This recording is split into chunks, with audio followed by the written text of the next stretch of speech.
Hello, everyone, and welcome once again to Reverb, the podcast. Nope, I'm not starting it that way. I don't know why I said that. I've never said that before. Reverb the as opposed to Reverb the blog. Reverb the comic strip. The Reverb the major motion picture.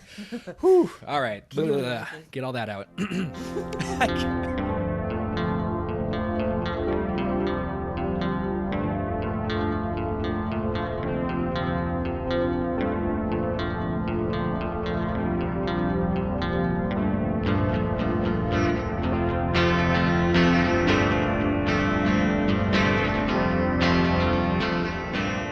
Hello, everyone, and welcome once again to Reverb. My name is Alex Helberg, and I'm joined on the mic by my co-producer and co-host, Calvin Pollock. Hey, Alex, how's it going?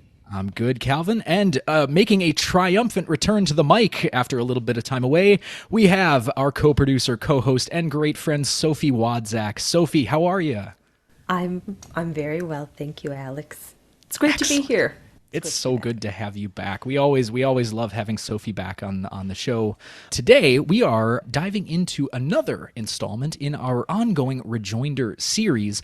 So for those of you unfamiliar with our Rejoinder series, this is where we typically take hot takes, hot texts, other kinds of arguments that deal with politics, culture, language, academia, or anything in between that falls kind of within the realm of our wheelhouse and what we typically talk about on this show, specifically things with problematic foundations, loose or faulty premises, records which need to be corrected, let's say. And we take a rhetorical critic's perspective of taking them down, point by point, what is wrong with each of these arguments. And today we have a bit of a monolith in our Rejoinder series, the beginning of maybe one of the largest texts that we have ever taken on, and that is a recent book by a man called Scott Adams. Sophie and Calvin, I'll just start it out throwing this over to you. Do you know who Scott Adams is, and what do you know about this person? He's the Dilbert guy, right? That's all I know about it. Yeah. That's pretty much that is the Occam's razor answer, the simplest and also the correct answer. He is the Dilbert guy. That is how most people know him. Yeah. Calvin, do you know anything else about Scott Adams? I mean, I know him as the Dilbert guy, and when I was a kid, I remember really liking Dilbert. It was kind of an largely apolitical, kind of quirky office comic strip, like tech office comic strip. Observational humor. Yeah, kind of observational humor, a little bit office spacey. And so as a kid with a dad who worked in that kind of office, like it was always very funny to me and my dad. But then I am aware that in recent years, he's gone politically off the right-wing deep end a little bit. And by that, I mean taking very strange public stances on things and just kind of becoming a sort of a provocateur media figure. So that's my perception of Scott Adams now. And I believe Dilbert was actually pulled from newspapers because it started getting really weird. It was indeed. I can give some context to that last line on him. This is from Scott Adams' Wikipedia page. On the week of September 19th, 2022, Dilbert was pulled from an estimated 77 newspapers after recent plot lines in the strip poked fun at, quote, woke culture and corporate ESG strategies. That is, organizations that are organized with respect to the environment, society, and governance. Part of the plot line, it says here, involved an African-American character who, quote, identifies as white, and the company management asking him if he could also identify as gay. Said Adams of his strip being pulled, quote, "It was part of a larger overhaul, I believe, of comics, but why they decided what was in and what was out, that's not known to anybody except them, I guess," end quote. Cool. So that adds a little bit of color and flavor to Scott Adams' character here.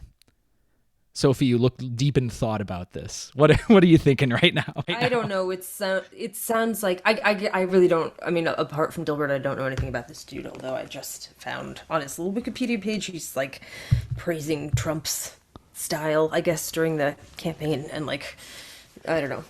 Well, Sophie, you've actually pointed out the main thing that we are indeed going to be talking about, because Scott Adams wrote an entire book about Donald Trump, and particularly his interest in persuasion and Donald Trump. This book is called Win Bigly, Persuasion in a World Where Facts Don't Matter, published back in 2017. So one of the things that I think immediately caught the attention of myself and other people in the field of rhetoric, where we typically study arguments, persuasion, and those kinds of, strategies, as well as the larger philosophy that is tied to. Immediately this jumped out because, anytime somebody from outside of the discipline tries to talk about persuasion, normally our hackles are raised just a little bit because, there's a lot that can possibly go wrong in talking about the persuasive arts, let's say.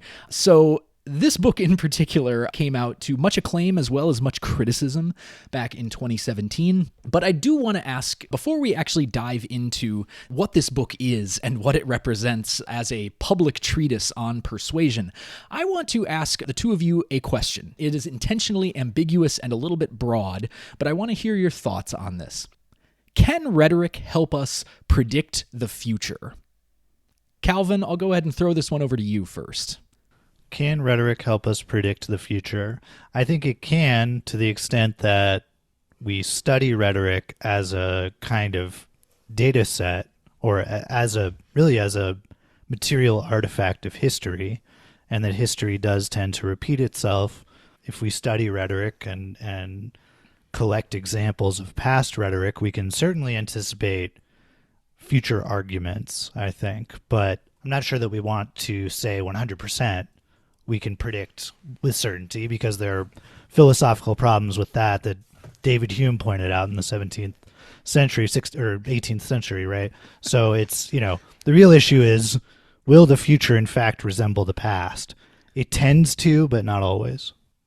I think everything that Calvin said, I agree with, right? Like, things do tend to repeat themselves, and there are patterns of behavior, and you could predict arguments. I also think you can maybe make some predictions or projections about how public opinion will be shaped, right? Like, the same way you can anticipate arguments, you might anticipate how things will pan out. I think, yeah, it's a tool. It can be used as a tool. I wouldn't say it's like a magic tool, but it could help inform a prediction, I think. Certainly.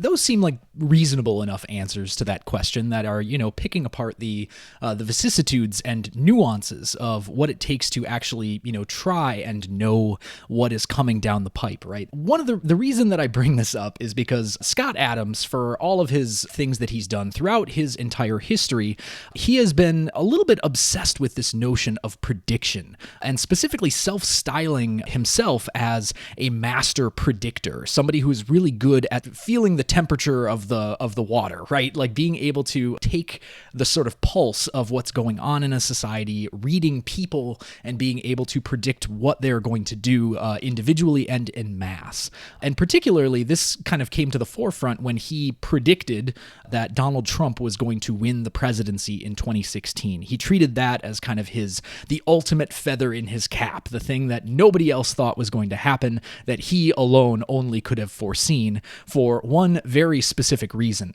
Trump is a master persuader. That is Adams' primary contention here.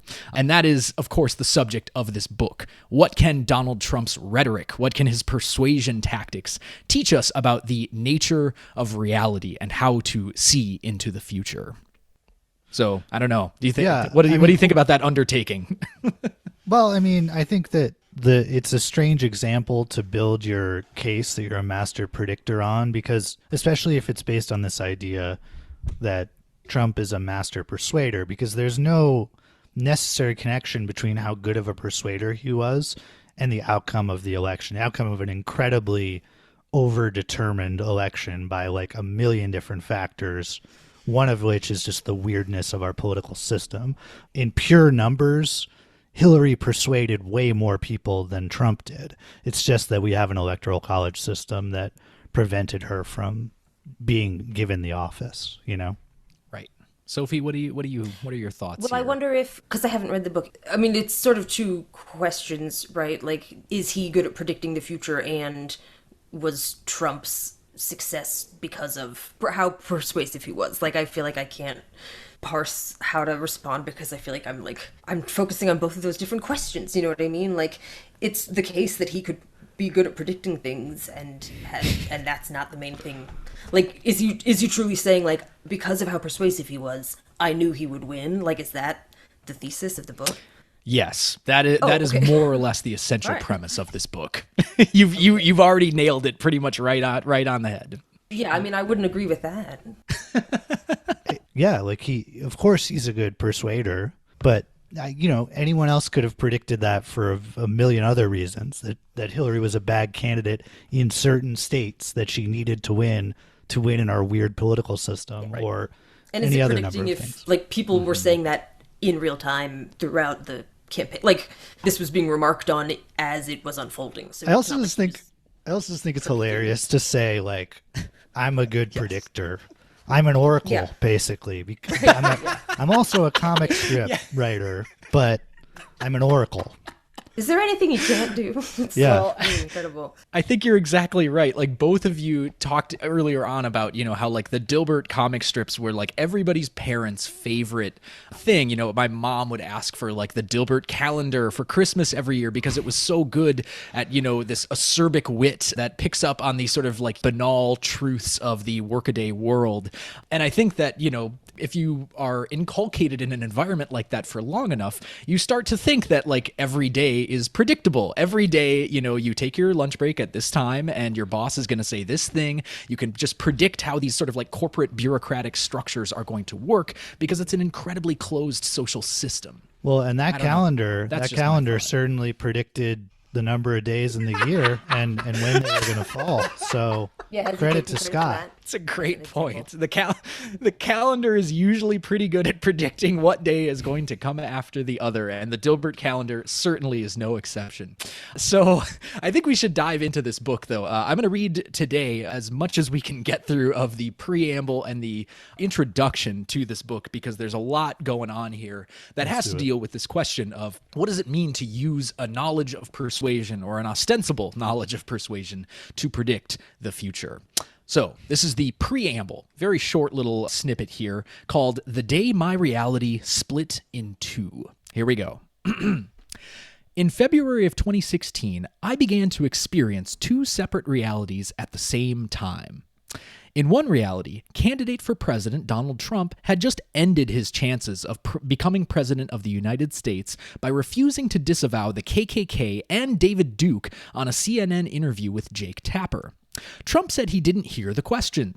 This was a big problem for candidate Trump.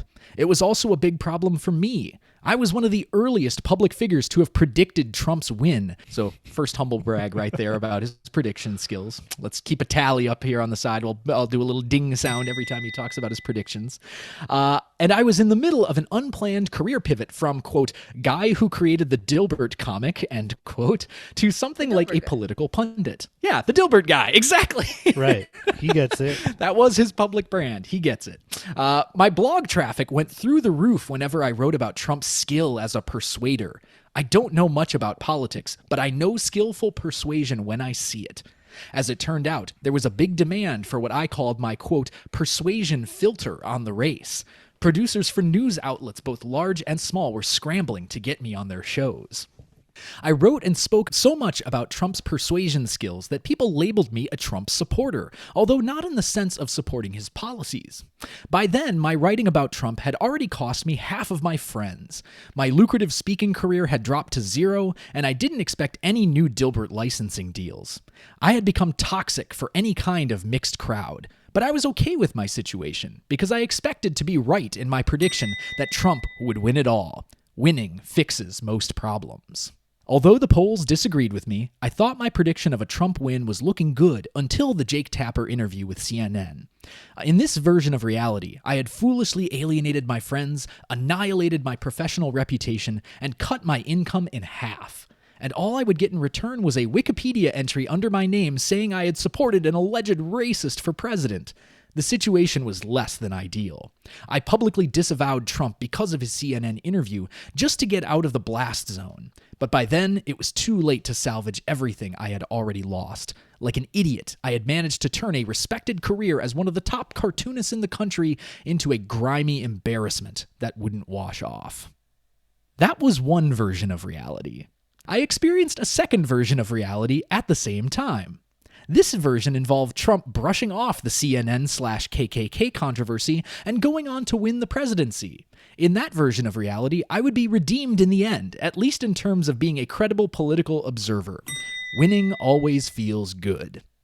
For the next several months, I lived in both realities, but I trusted only one of them. I doubled down on my prediction of a Trump win. If that sounds crazy to you, well, that's nothing. We're just getting started. There's plenty more crazy in this book. Trust the plan.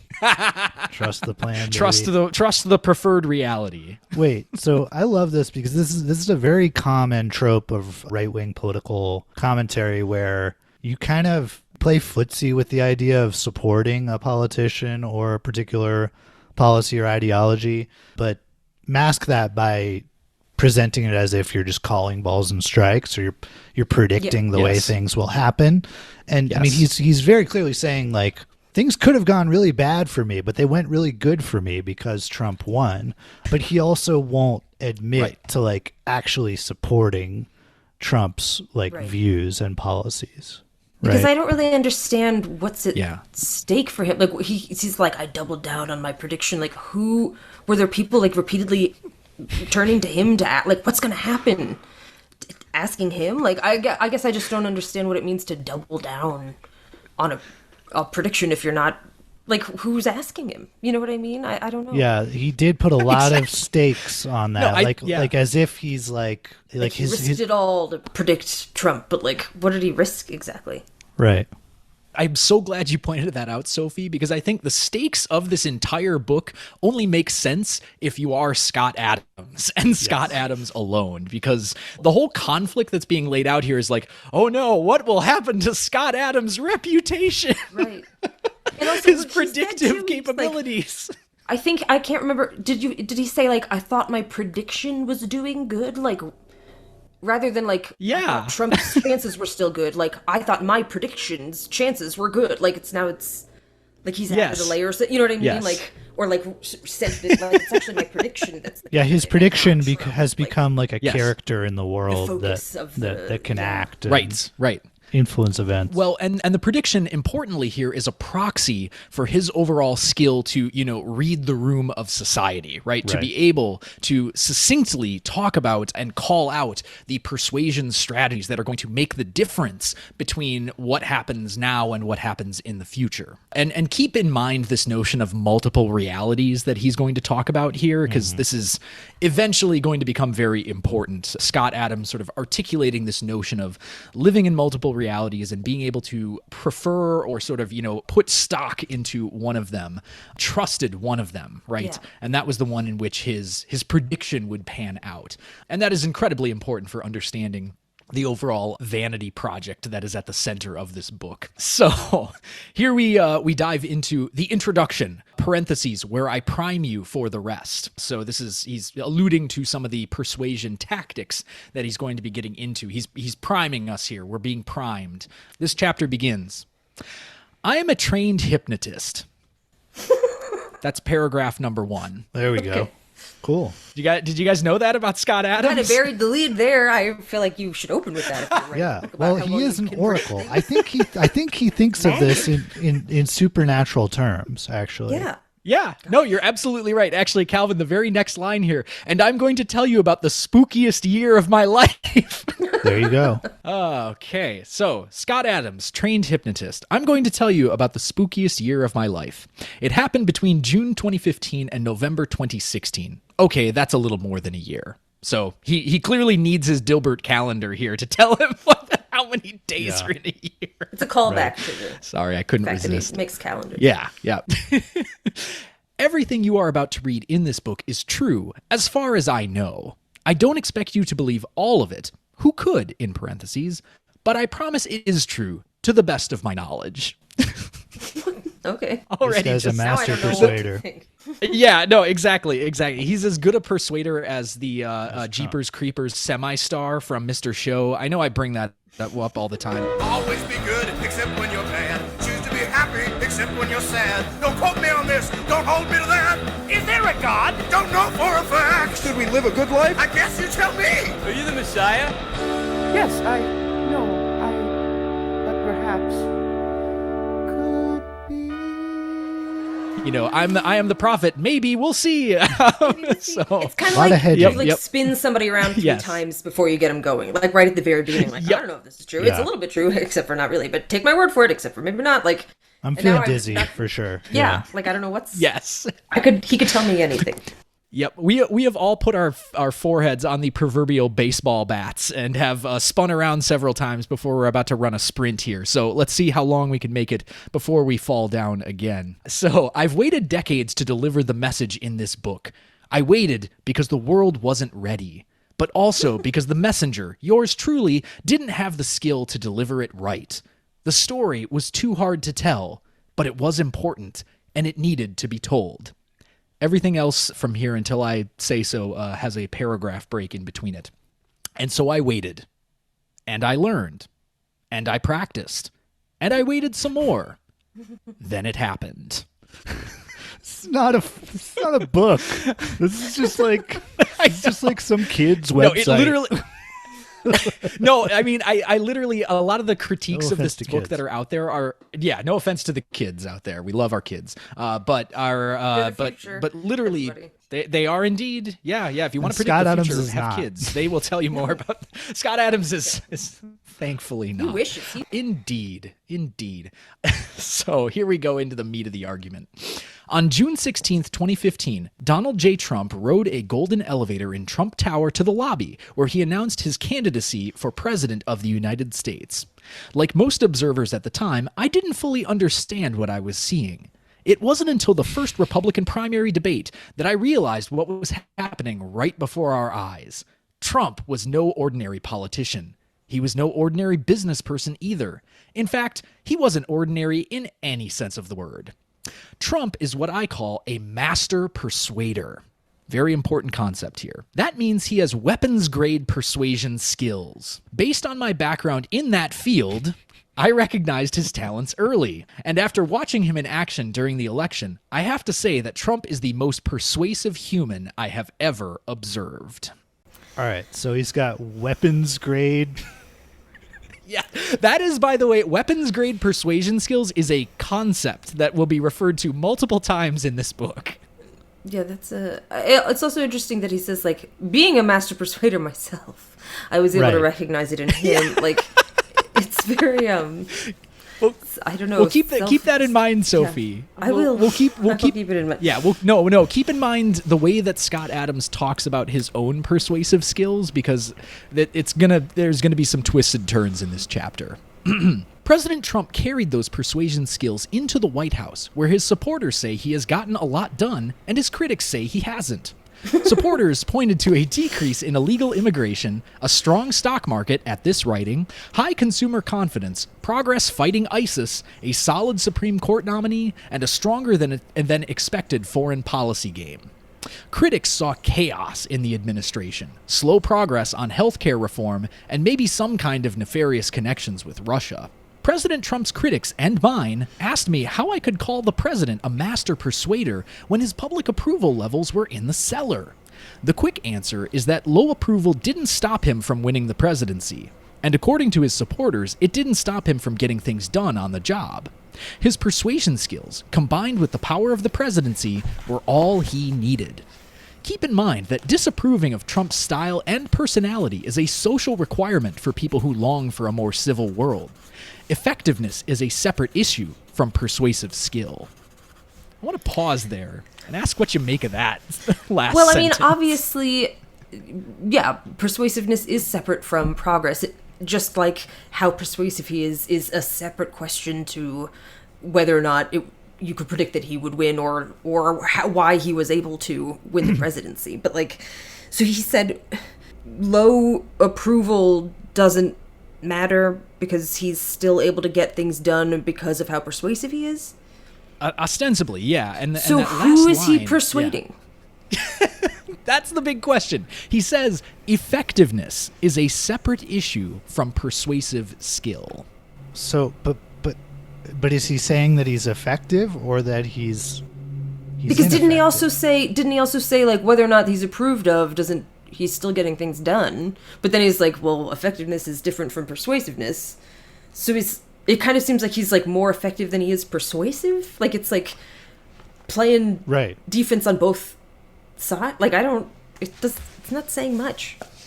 I was hoping that one of you could make sense of that quote more than I could, because I have no freaking idea what he's talking about. I mean, there. it does make me think of debates in rhetoric and public policy about this very issue.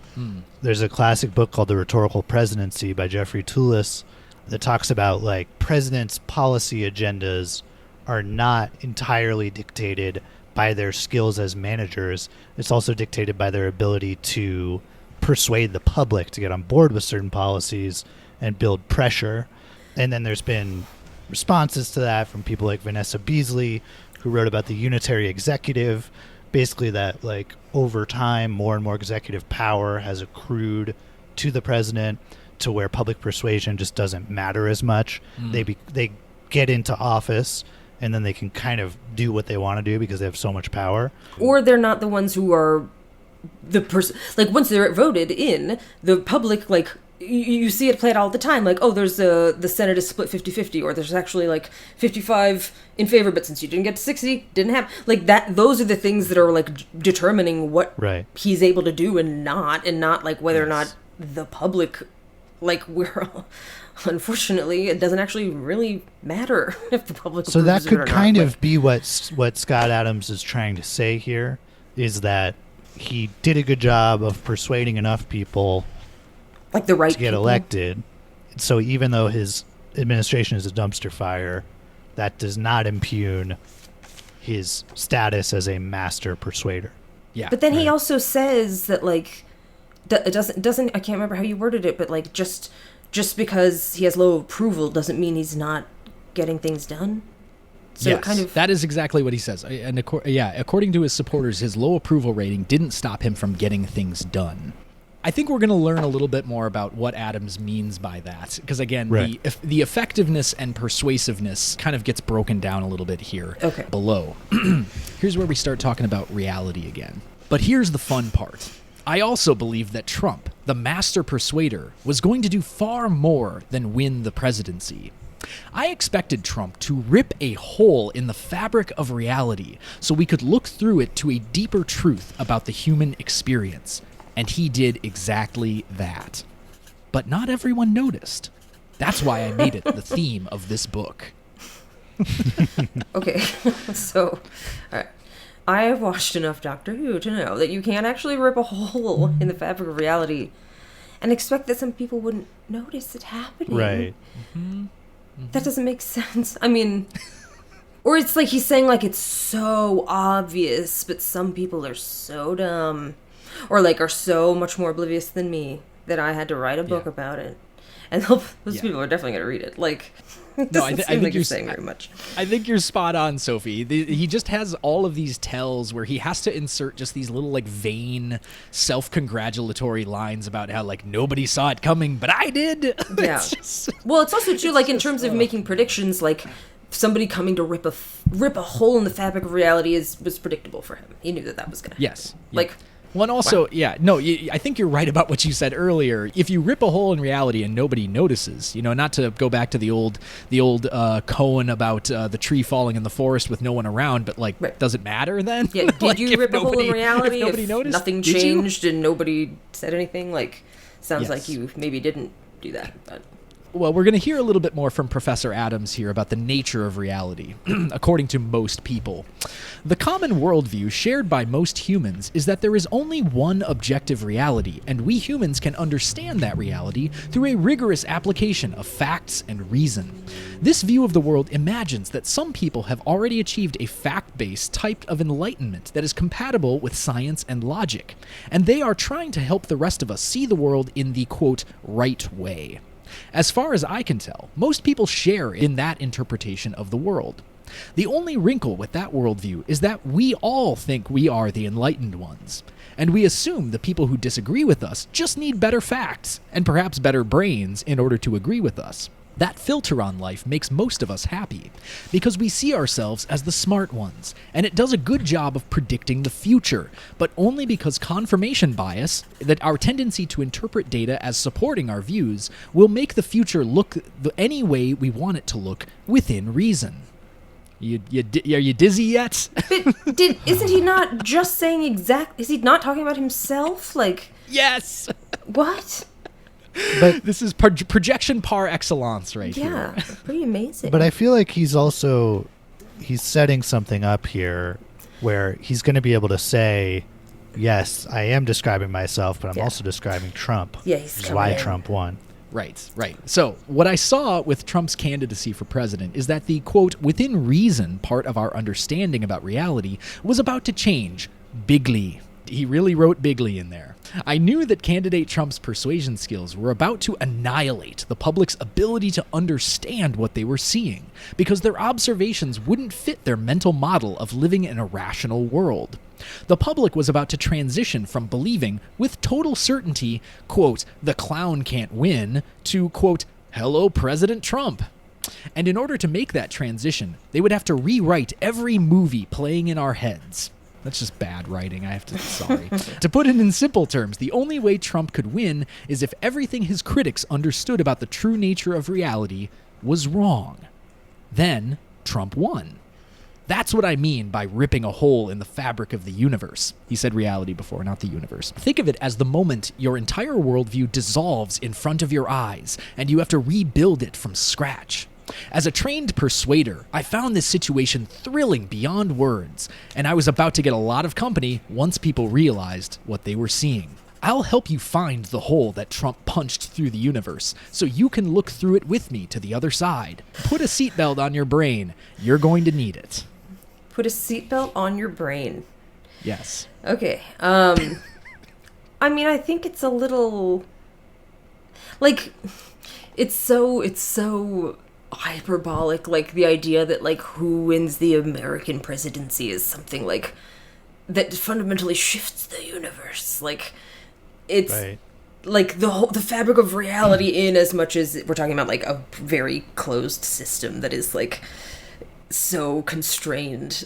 I would take this guy more seriously if he wasn't trying to like let me know that this is the most amazing thing I've ever heard. Like if he would just bring it down a few notches, I would like maybe listen to what he has to say, but it's a little unusual too. I wasn't expecting him to have this like, you know, kind of like grand writing style because Dilbert was pretty pared down, right? Like so that's not how I expect him to write, but it's like he's like a kid telling a story. Like yeah, that's great. A lot of emphasis. I agree. I think like it's such a 2017 book 100%, in some ways, 100%, where it's like, yeah, that's important to remember, I guess. And I'm actually glad that we've had the midterms that just happened in 2022. Yes, because the 2020 election was very weird too, and was so overdetermined and contextualized by the pandemic and by January 6th and like all of this wild stuff that was happening around it, that I feel like books like this, you know, this is not like that original of a claim. That's the hilarious thing about it. A lot of people were writing this same kind of commentary like, this shocked the entire liberal establishment. It shocked all the prediction markets. It shocked all the polls, all of the political commentary. And it's like a totally new reality. There's a pre-Trump and a post-Trump reality. And I think maybe we can see now that it wasn't a total disjunct. Like maybe it on its own was kind of an aberration. Not a total aberration, but the fact that it didn't usher in this like post-Trump Republican domination of politics, I think makes this kind of commentary look very dated because...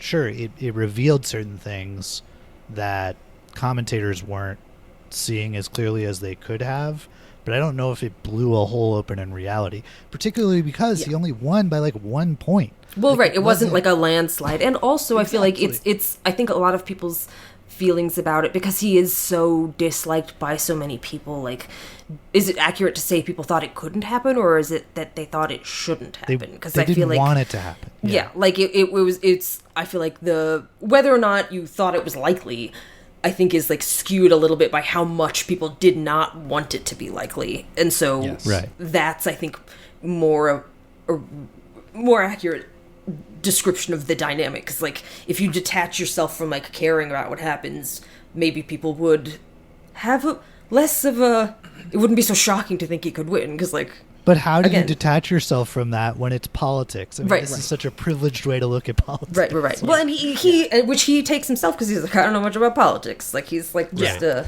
he's just a regular guy. Like he doesn't really know. He just knows because he's so skilled. He can recognize somebody else's skill, even though he doesn't really get involved. Like, I don't know. Well, I hypnotize people and I receive I don't know. I write comics, predictions from on high.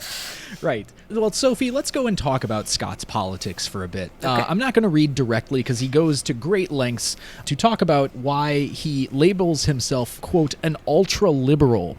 And by that I mean liberals seem too conservative to me, because he's, again, doing this kind of hedging in his argument to explain, hey, I'm not a conservative. That's not the reason that I'm saying Donald Trump is so great here.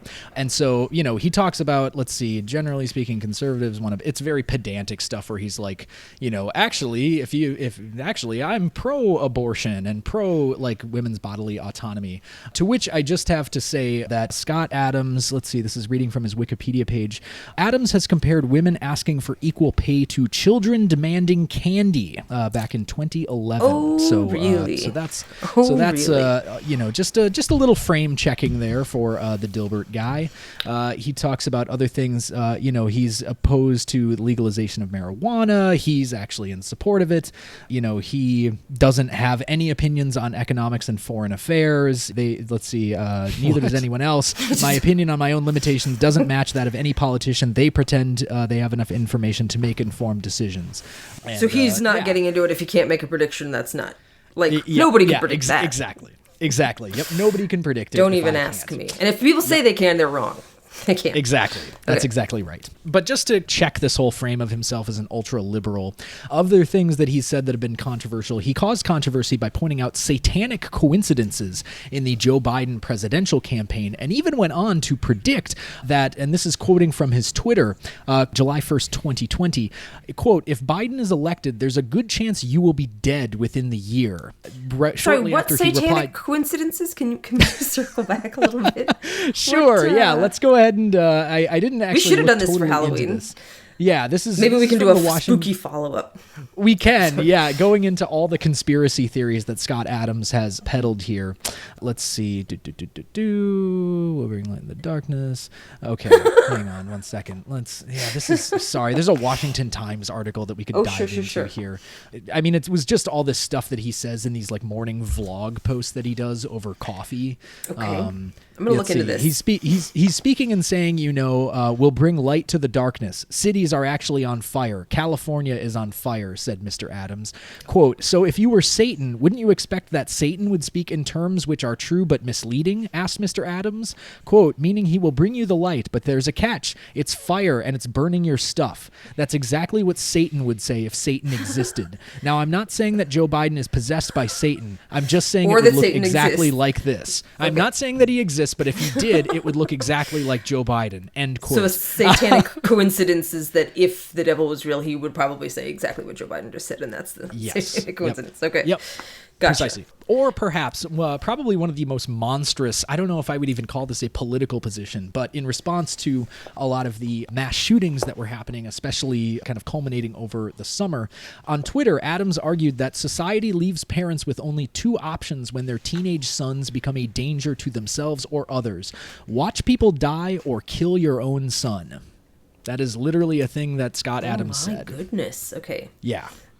So anyway, it's a lot. He is a very, I would say, verging on a monstrous person. But also just like such a random grab bag of wild takes on Yes. everything. Really kind of Like, you picking and can't- choosing what he's gonna weigh in on and able to I Yes. don't know, predict and share wisdom about. Wow. That's right. Okay, let's go back to the book here, though. Policies aside, I was clearly a Trump supporter, in scare quotes, in the sense that I spoke glowingly of his persuasion skills, his humor, and his business talent.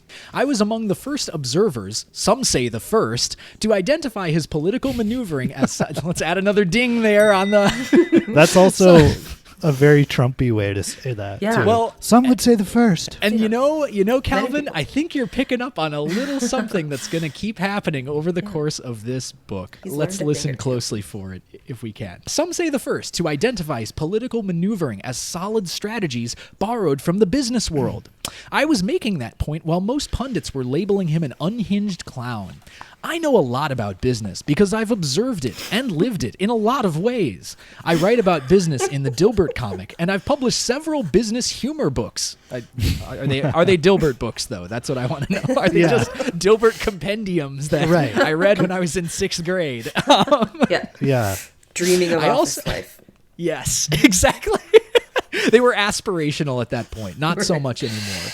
I write about business in the Dilbert comic. I've published several business humor books. I also spent 16 years in corporate America, first at a large bank, he was a teller, and later at a phone company. I held about a dozen different jobs at those companies and got to see business from the perspective of technologists, marketers, strategists, leaders, followers, and more. I also have a BA in economics and an MBA from the Haas School of Business at UC Berkeley. And I've managed several different types of businesses of my own. The Dilbert business is a substantial enterprise, and I manage that. I also co-founded a startup called WhenHub, and I help manage that. Sorry, I just had to look into what WhenHub was. So just as an FYI, it's kind of like a mixture between like Cameo, but on the blockchain. Sorry, I should read from the Medium page of this very defunct-looking business. It has 11 followers on Medium. WhenHub is a mobile app that makes it easy for anyone to video call an expert on any topic with a friction-free smart contract transaction. So nothing scammy at all sounding about that. Okay. That's another so one of his... he's saying like he's bopped around the business world for 2 decades, never really landing on anything or doing anything. I mean, I guess Dilbert's successful, but Dilbert. Dilbert, sure. Well, but I was going to say too. I think he mentions Dilbert as a substantial business enterprise. Does he mean the business within Dilbert, like the company that Dilbert works for? Or does he mean he maintains that fictional universe, and so that is a big managing enterprise the in company. the comics. Yeah, Absolutely, yeah. He's got Dogbert that's another business that runs he. it. Yes, yeah. Dogbert is another. That's the the CEO, co-manager. He has to manage a business within a business. And then now he says, I make no claim of being a great business person, but I can usually tell the difference between good business practices and bad. Political pundits and writers covering Trump during the campaign generally did not have business experience, and I think that put them at a huge disadvantage in understanding the power of his methods. It wasn't all about persuasion. He also used high-end business strategy all the way, and you wouldn't recognize it as such if you had never spent time in that world. Okay. So It's like here we have his ethos paragraph. yeah. That like Business Week, sure, or like like business periodicals. They should have done more punditry, Exactly. and put more like business reporters. That's right. On it, and then maybe we would have predicted this. I also don't know why he's now saying it's not all about persuasion. Like, this is the second time he's done that. Just like when he was like, well, when he won the presidency, just because That people wasn't didn't about like him doesn't mean he didn't get things done. Like, that wasn't about Yes. persuasion either. So, like, maybe that's the great, like, trick is that, like, it's actually, this is... Because it seems at every point he, like, comes up to a point where he's kind of talked himself into a corner where, like, he's not... You know what I mean? It's like, well, it's not really about that. Like... Yeah, But he my keeps doing it to expertise on this himself. has run out, so therefore, Yeah, let's so just do a let's just complete call it a day turn. because it's The totally whole- fine. yeah. Like, it's so the strange. other thing I don't get here is like by most sort of business profitability metrics and stuff like that, like most of Trump's enterprises are not very successful. That's what I was going to say my- as well. Like, maybe if people were in the business world, they would know that he's not exactly praised for being like a good business man and is not known Right. for his successes exactly. So, like, That was the part that I just could not wrap my head around. It was like, I thought, like, isn't it pretty well known that Trump is actually, like, kind of a shit businessman? Yeah, I mean, I guess he's good at, like, exploiting people and finding loopholes. So, like, in that regard, and maybe that's what he means, like, he knows how to game the political system, like, play it like a businessman and make... Right. Treat it like a business instead, because that's what he said on the campaign trail, right? Like, I'm not a politician, I'm a businessman. Like, it seems like I make deals. He's just like drank the Kool-Aid of Trump, and he's like, Trump's great because he's a businessman. He's not like other politicians. Like, he's saying just everything Trump says about himself. Like, he's not. There's yet to be a revelation. Sound very objective. No, it doesn't. Well, and it's also not it's not strictly speaking something that distinguishes Trump. Like, that's literally, like, I still remember back when we did our Reverb ep on dialogicality, where we had to listen to that whole god-awful Clint Eastwood speech at one of the 2012 RNC, where he gave the empty chair Obama speech, but he literally was, like, recycling the oldest trope in the, like, conservative Republican playbook, which is, we need somebody to run this country like a business. We need a businessman. But I think it's maybe time, what do you think, for maybe a businessman? How about that? A stellar businessman. Quote unquote, a stellar businessman. Like, they've always said that. This is nothing new. But again, I want to continue on here with Scott's credentials to make sure that we get through this part, because this is Sophie again, where I want to call attention back to, you were presuming early on that Scott considers himself a master persuader. Here we go. This is a good place to tell you where my credentials rank in the field of persuasion. I label my persuasion skills commercial grade, meaning that I successfully use persuasion in my work. A few levels above me in talent and credibility are cognitive scientists who study this sort of thing for a living. If a cognitive scientist tells you that I got something wrong in this book, trust the scientist, not me. In my view of the world, the few individuals I call master persuaders are a level above cognitive scientists in persuasion power and possess what I call weapons-grade persuasion skills. The qualities that distinguish weapons-grade persuasion from academic or commercial types are the level of risk-taking and personality that goes with it. Trump the candidate had an appetite for risk, a deep understanding of persuasion, and a personality that the media couldn't ignore. He brought the full package. Here's the summary of persuader types. The most powerful are at the top. So this is a bullet point list here. First one is master persuaders, and he gives examples for this one. Master persuaders includes several presidents, Steve Jobs, Peggy Noonan, Tony Robbins, Madonna, etc. Etc. People like that. Everybody like that. Several presidents. It's like a lamp, a walrus, burning toast, my forehead, etc. Different stuff. The most eclectic list you could possibly. Madonna. And just, Yeah, people like that. She's great. Don't get me wrong. Sure. She's been great Peggy musical Noonan talent. was the one that was sort of like, one of these things is not like the others. Like, where did that? Is he just thirsty here? Or like, what's going on? Wait, Peggy Noonan is like a columnist, right? Yeah, she is. What makes her a master persuader? She called is in. a weekly columnist for the Wall Street Journal. Wall Street Journal, that's right. Did her a solid. That was like him promoting her in his book. So I think he was. Why are no Dilbert characters appearing on this list? Because I feel like Dogbert is supposed to be the master persuader. Yep, Yeah. Exactly. Or at least Catbert. I mean, come on. So then we have Catbert stands going off in the chat. That's right. Yeah. we love us some cat. Literally, my cat is going under my microphone tweet right to now. us. Tweet to us about cat. Yes. Catbert. Tweet to us about how much you love Catbert. Okay. Exactly. Pick your bird. Hashtag Catbert was right. All right. So number 2 on the list is cognitive scientist. So that's not referring to the actual profession of a cognitive scientist. That's a level of persuader as a cognitive scientist. Okay. Like they're doing science on your mind, like that kind of cognitive science. It's a real term, Sky. You can't just like. For me, when it I say means this. mathematician, I don't mean people who study math. I mean, all right. Oh my god. Yeah. So, and then of course, at the bottom of the list is commercial grade persuaders, people such as me. I'll try to. Does he give examples for the other two? No, he doesn't God. give examples of cognitive scientists. He only gives another example of the commercial grade persuader, which is himself. Oh, right. People such as me. Such as me. I'm the only one. He me, etc. Man. He says further, I'll try to compensate for my lack of a PhD in cognitive science by linking to sources where it makes sense. But much of this book is based on decades of personal practice and observation of what works and what doesn't in the realm of persuasion. And this is in italics. I encourage readers to remain skeptical and check any of my claims on their own. A simple Google search will confirm or debunk? ? Almost anything I say in this book about persuasion. That's like he began the other. Is this the next chapter? That's how we started it the last time. He was like, I'm not saying all of this is true. It definitely is, but don't take my word for it. Like, he's doing it all over again. Like, I'm pretty persuasive. Most persuasive. This book is like so inspiring because it's like you can write a book.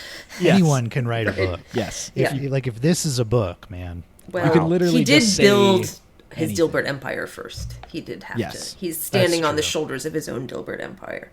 Yes, that's exactly right. I want to scroll through here just for the sake of time. The next section is all about, like, it's literally, the heading is, but Scott, Trump is a horrible monster, isn't he? And there's a lot of sort of like meandering and tiptoeing around, like, oh, but Trump is doing a lot of bad things. But actually, if you really think about it, they weren't that bad. The essential argument here is that Trump was actually going extreme on a lot of his rhetoric, but the persuasive talent here that was at play was that he was going extreme so that he could actually get a middle position. He was just doing savvy negotiation. Even the half measure was still better than the extreme, border wall, deportation of every immigrant kind of thing that he was calling for.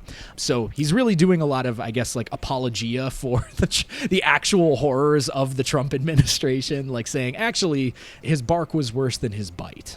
So, I don't know. We can talk about that for a little bit, but... He was trying to persuade people to do something even more horrible, because he really didn't want it to be that horrible, just a little bit bad, was the thing he wanted to get done. Okay. That's right. Right. Yeah, I mean, that is kind of I guess, like as leftists, we tend to advocate for stuff like that, like why not cancel all the debt, or, have progressive politicians advocate for canceling all the debt so that when a centrist actually makes the call, they go halfway between that and nothing, But I don't think that really works when it's like, I'm advocating to ban all Muslims. Yeah. So he only that meant some Muslims. So that we'll just ban some of them, because that's what I really want. Yeah, I really exactly. only want... Yeah, exactly. I don't it's like, oh, yeah, well, that's not that monstrous, right? You just want to ban It's just some savvy Muslims. negotiating. Yeah, exactly. Well, I guess he gets to do that because he's not, again, he said he's not weighing in on the politics of it. He's just saying, like, if he was trying to persuade people to do something really bad, that's right. Then actually he didn't get what he... It just doesn't really work. It doesn't work very well. I don't think so either. All right, so we're going to finish out here this chapter with the last section. The subheading here is Why I Could See and Say What Other Pundits Could Not. So, See and say. This is classic. I look in my mirror and I see what I say, and then I just say what I see. Good old Sussery right there. All right. I had an advantage in explaining Trump to the public because I have an unusual talent stack. We'll remember that. We'll just put a little dog ear on that word, talent stack, because that's going to come up in later chapters. Okay. For starters, I'm a trained hypnotist and a lifelong student of persuasion. Trained persuaders recognize the techniques used by other persuaders in a way that the untrained do not. So I had that going for me. As I mentioned, said that. Yeah, I know. This is literally, like, this is why the critiques have said this is just a hodgepodge pastiche of blog posts that he might not have even edited when he threw them together. That's kind of what I was getting at when I said any of us can write a book. Like anyone on this call, anyone listening, go write a book, because this apparently counts as a book. Print your your Twitter history and just find it. Yeah. In that regard, this book is very inspirational. As I mentioned, I was also among the first, or the first, to point out that Trump was using high-end business strategy that looked crazy to political pundits who had no business experience. I have extensive business experience across a variety of fields. He already said This is only sounding more ridiculous because I skipped over that section, to be fair, but like he's literally treading the exact same ground that he already went over. So most of what Trump was doing looked familiar to me. For example, where others saw Trump pushing outrageously impractical and even immoral policies, I saw him using standard negotiating tactics and hyperbole to make it easier to find the middle ground later. And he did. I had a lot of advantages in understanding Trump's communication style and his powers of persuasion. But when it came to communicating what I knew, I had one enormous advantage that almost no one else covering the election had. I wasn't doing it for money. Okay, now listen to this paragraph. This is one of my favorite paragraphs of the chapter, and it's just one of those things where I'm astounded that he put it in here. I'm already rich. No one owns me. The common business term for that. I'm rich. Yeah, I'm not gonna say. We'll put in the sound clip maybe and leave it out or something. But It's funnier when you say it. You ready? Say it funny when you say. Go ahead.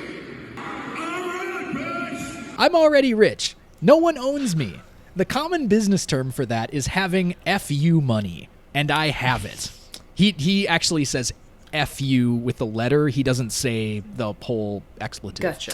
Is having FU money, and I have it.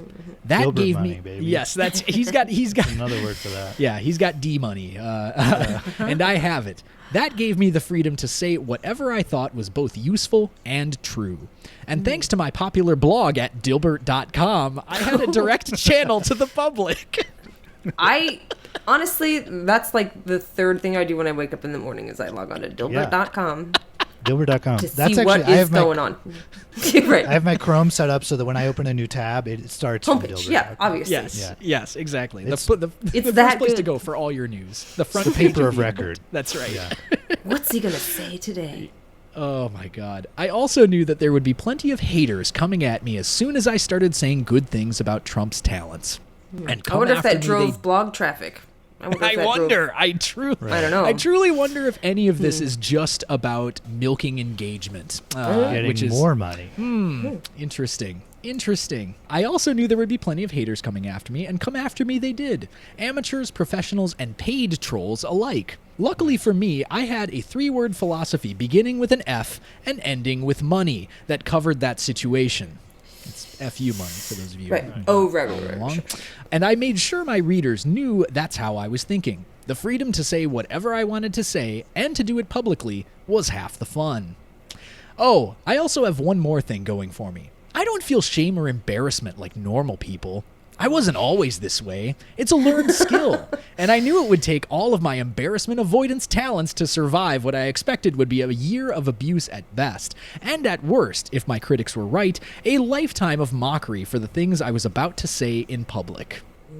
That kind of risk has never stopped me from doing anything. No, you don't say, Scott. So he's like, he's really kind of fashioning himself as sort of a Trump-like figure. Really? Yes. Right. You know, so very successful, and he can say whatever he wants. And that's, I mean, I guess it kind of makes sense if he believes Trump to be so persuasive that he would communicate like Trump, because he also, I guess, but it's not really working for me. Nope. I confess to enjoying the adrenaline of it all. We're just about finished here. I invite you to come along for the ride in the form of this book. You're going to like it. I invite people of all political perspectives to enjoy this book without getting sidetracked by politics. I won't be discussing policies except in the context of persuasion. This book isn't designed to change your mind about politics. Yes, exactly. Right. So it is kind of about politics, but only in the context of persuasion, which is the entire subject which is of the this book. But otherwise, we're not going to talk about it. Except it's not really the subject of the book. No. Because he's said almost nothing about persuasion. He hasn't defined it. Well, this is just the introduction. Yes, That's is true. only. He has made time to say 3 times that he's a trained hypnotist, but he hasn't said what persuasion is. What persuasion is, yeah. Yes, yep, exactly. This book isn't designed to change your mind about politics or about Trump. All I hope to do is teach you some things about persuasion by wrapping it in an entertaining first-person story. With your permission, let's do just that. I see. And that is the end of the introduction. So he's just using this as an anecdote to help us learn a thing or two. But the lessons are directly tied to what... So it's really more of a case study. Yeah, it's a case study analysis. Yes. It's a dissertation. It's a vehicle for his truth about reality and persuasion. Yeah, I mean, can we zoom out and ask what have we learned that he's saying Trump does well? Because I have no clue. Yeah, when he said that Trump was a weapons grade persuader, or however he says it, right? He said that he classifies Trump thusly because I think he said because he knows a lot about persuasion. So Right. he's persuasive because he really knows how to be persuasive. So yeah, it's a bit of a tautology there. Yeah, circles are round because they're circles. And the other thing that I'm confused about, so he uses business strategies. That seems to be part of it. Mm-hmm. So he persuades like a businessman. Businessmen are good at persuading, therefore he's good at persuading. Yeah. Now, is he saying that Trump didn't have, maybe Trump had FU money, and that enabled him to say things that other people couldn't candidates say weren't saying? Or he's like a risk taker. Like, it's the riskiness. So I think what, at least my position, and this is actually gleaned from like listening to what you both have had to say in this that I didn't actually notice when I was reading through, is that this whole chapter is kind of this like very transparent and like hack sort of enactment of Trumpian rhetoric that he is trying to, and he literally says right from the very beginning, the introduction, parentheses, where I prime you for the rest. I think that probably there's going to be some like very tacky sort of reveal later on somewhere in this book that was like, remember when I primed you with all these concepts and repetitions of things during the introduction, and I kept listing all of my credentials ad nauseum, and I kept repeating myself, and like, literally it's just like the most base level middle school debate persuasion tactics that he is trotting out here to be like, I'm going to make an argument about why Donald Trump is a good persuader using the same kinds of language and persuasive tactics that he does. But like anybody with like half a brain, and we in here know our stuff about persuasion. We have half a brain. Like, yeah, we at least have half a brain between the three of us. But like, we could just very easily see through this as being like, okay, this is nothing new. This is nothing interesting. This is just trying to do like this very low level manipulation from the perspective, like something you'd expect from like, a hypnotist or a magician at a children's birthday party or something like that. It's not anything revolutionary at all. I don't know. That's my take. It's not. And it's also, I think it's just absurd to say that you can talk about how Donald Trump became president without getting into all the politics. Like, that's... Exactly. Like, what a ridiculous thing to say. Like, let's take all the context out of a historical situation and just break it down for what it was, without all the things that made it what it was. Like, the actual thing. It's like, you know what I mean? I feel like that is a very convenient out that he's, like, laid out from the beginning. Like, once this gets into politics, listen, we're not talking about that. Like, how you can't do it. Like... You just can't do it. No. Yeah, there seem to be a lot of really important elements of a rhetorical situation that he doesn't address because he views this as entirely speaker-centered. Yes. Like a speaker has a talent stack, and if that talent stack is weapons grade, then it doesn't matter what the situation is. Yeah, and it doesn't matter who the audience is, if the audience is there for, like, to hear the message that you're putting out at a given time. Yeah, it's a pretty strange model of persuasion. I mean, it is quite mystical and like hypnosis. Yeah, as if it is something you need to like divine because you can't. Yes. Like, I feel like the idea of fortune telling is sort of tied to an idea that like there aren't patterns. Like it's randomness and divine intervention, and that's what's going on. And there aren't patterns of behavior or things you can predict because of things that happened in the past. But like to talk about persuasion is to talk about rhetoric, and you can't just absolve yourself of any context and hope to do it like who is this book for? I just feel like if you feel like you're kind of like with it enough to like throw down on a book about, okay, let's dive into how people persuade other people, how could anybody really buy this at all? You know what I mean? Like, I don't understand who's reading it.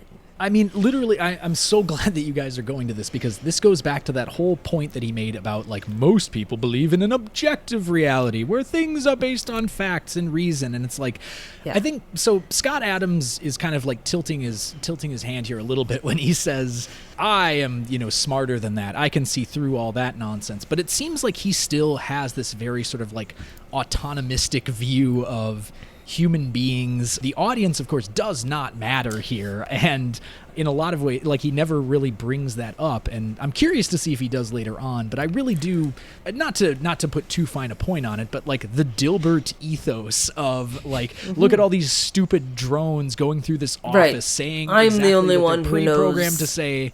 And like, I am the one with the acerbic wit that's able to see all of the puppet strings that are moving these characters about the stage. Like, I really think that this is kind of like a dehumanizing form of viewing the world, and that's my sense of what this is based on right now. Like, he's seeming to like hint at some elements of like postmodernity here, but I don't think he really has a concept of the social that is in any way responsible to like the dignity of human beings, which is reflected in the fact that like the way he's written this book is for himself and not for whoever's reading it. Like, because the audience doesn't matter. It is a solipsistic enterprise, absolutely, to its core. Like, he can write whatever he wants to, because it's him just like having to like get it down, right? Like, record for posterity his wisdom, and not really because he even says, it's like, I'm not trying to change anybody's mind.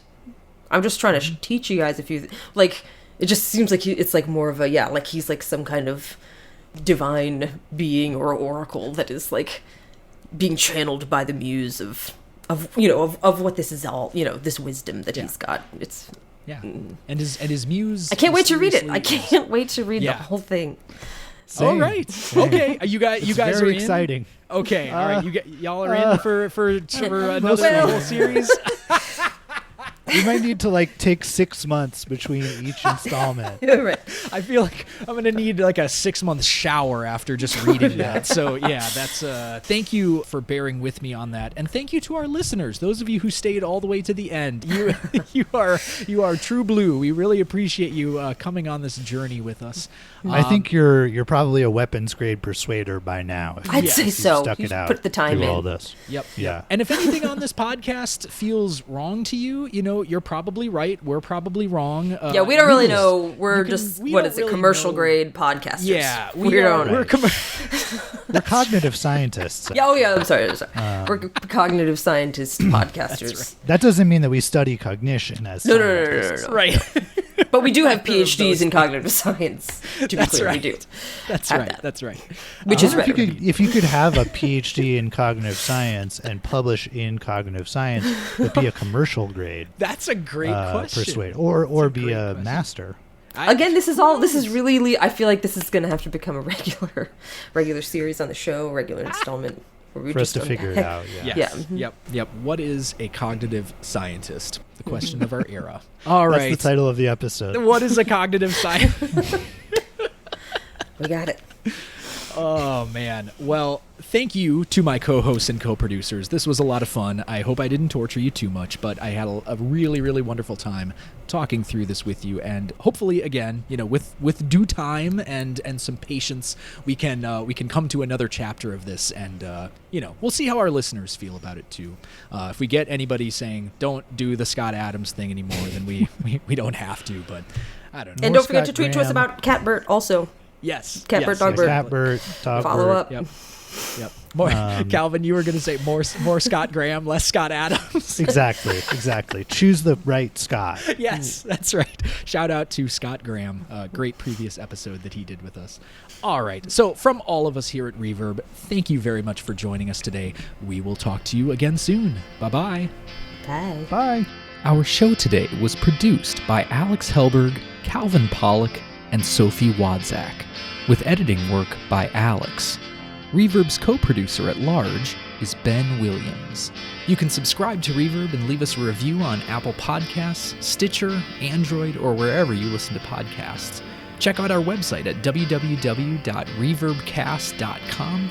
You can also like us on Facebook and follow us on Twitter, where our handle is @ReverbCast. That's REVERB_CAST. If you've enjoyed our show and want to help amplify more of our public scholarship work, please consider leaving us a 5-star review on your podcast platform of choice.